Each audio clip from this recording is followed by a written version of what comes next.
नमस्कार दोस्तों, जय श्री कृष्णा। कैसे हैं आप सब? उम्मीद करती हूँ आप सभी स्वस्थ होंगे।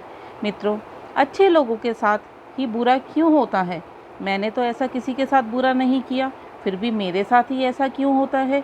मैं तो सबके साथ अच्छा करता हूँ, फिर भी मेरे साथ ही बुरा क्यों होता है? ऐसे कई विचार अधिकांश लोगों के मन में आते होंगे और इन सभी सवालों के जवाब के लिए भगवान श्री कृष्ण ने स्वयं दिया है। एक बार अर्जुन ने श्री कृष्ण से पूछा कि हे वासुदेव, अच्छे और सच्चे लोगों के साथ ही बुरा क्यों होता है? उस पर भगवान श्री कृष्ण ने एक कहानी सुनाई। इस कहानी में हर मनुष्य के जवाब हैं। श्री कृष्ण कहते हैं, एक नगर में दो पुरुष रहते थे। पहला व्यापारी जो बहुत ही अच्छा इंसान था, धर्म और नीति का पालन करता था, भगवान की पूजा करता था और नियमित मंदिर जाता था। वे हर प्रकार के गलत कामों से दूर रहता था। और दूसरा व्यक्ति दुष्ट प्रवृत्ति का था। वह हमेशा ही अधर्म और गलत काम को करता था। वह रोज मदिरा सेवन करता था और मंदिर के बाहर से चप्पलें चुराता था और झूठ बोलता था, नशा करता था। एक दिन उस नगर में बहुत तेज बारिश हो रही थी और मंदिर में कोई नहीं था। वह देखकर उस व्यक्ति को मंदिर में सारे पैसे चुरा लिए और पुजारी की नज़रों से बचकर वहां से भाग गया। थोड़ी देर बाद जब व्यापारी दर्शन करने मंदिर गया तो उस पर चोरी का इल्ज़ाम लग गया। वह मौजूद सभी लोगों से कहने लगा कि मैंने कोई पैसा नहीं चुराया है, पर सभी उस व्यापारी को भला बुरा कहने लगे। उस व्यापारी का वहाँ खूब अपमान हुआ और वह बहुत दुखी होकर मंदिर से बाहर निकला और बाहर निकलते ही उस व्यापारी को एक गाड़ी ने टक्कर मार दी। वो व्यापारी बुरी तरह जख्मी हो गया और दूसरी तरफ चोर को नोटों से भरी पोटली हाथ लग गई। इतना सारा धन देखकर वह दूसरा व्यक्ति जो चोर था खुशी से पागल हो गया और बोलने लगा, आज तो मज़ा आ गया। पहले तो मंदिर से इतना सारा धन मिल गया और अब ये पैसे की पोटली मिल गई।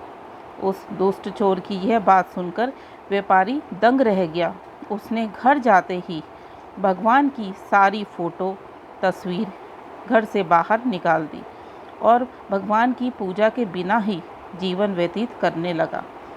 सालों बाद जब दोनों की मृत्यु हुई और दोनों यमराज के सामने गए तो उस व्यापारी ने नाराज़ होकर यमराज से प्रश्न किया कि मैं तो हमेशा अच्छे कर्म करता था, जिसके बदले में मुझे अपमान और दर्द मिला, और इस अधर्म करने वाले दुष्ट को नोटों से भरी पोटली मिली। आखिर क्यों? व्यापारी के प्रश्न पर यमराज बोले, जिस दिन तुम्हारे साथ दुर्घटना घटी थी वो तुम्हारी ज़िंदगी का आखिरी दिन था, पर तुम्हारे अच्छे कर्मों की वजह से तुम्हारी मृत्यु एक छोटी सी चोट में बदल गई। वहीं इस दुष्ट को इस जीवन में राजयोग मिलने की संभावनाएं थीं, लेकिन इसके बुरे कर्मों की वजह से वो राजयोग एक छोटी सी धन की पोटली में बदल गया। श्री कृष्ण कहते हैं कि भगवान हमारा साथ किस रूप में दे रहे हैं, इसको समझ पाना बेहद कठिन होता है।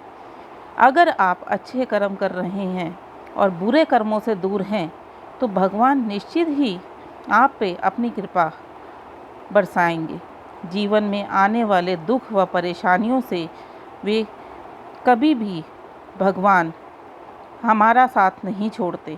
हो सकता है आपके और भी बुरे होने व दुखी हो पाने का योग, लेकिन आपके अच्छे कर्मों की वजह से आप उनसे बचे हुए हो। तो मित्रों, ये थी भगवान श्री कृष्ण के मुख से बताई हुई एक रोचक कहानी, जिसमें मनुष्य के सभी सवालों के उत्तर मौजूद हैं। मित्रों, हम उम्मीद करते हैं कि आपको आपके सवालों के उत्तर मिल गए होंगे। धर्म और ग्रंथों की जानकारी के लिए हमारे साथ जुड़े रहें और चैनल को सब्सक्राइब ज़रूर कर लें। बेल आइकन प्रेस करके ऑल पे क्लिक करें, जिससे आपको वीडियोस की नोटिफिकेशन सबसे पहले मिले और ऐसी रोचक जानकारियाँ आपको मिलती रहें। जय माता दी। आपका दिन शुभ हो।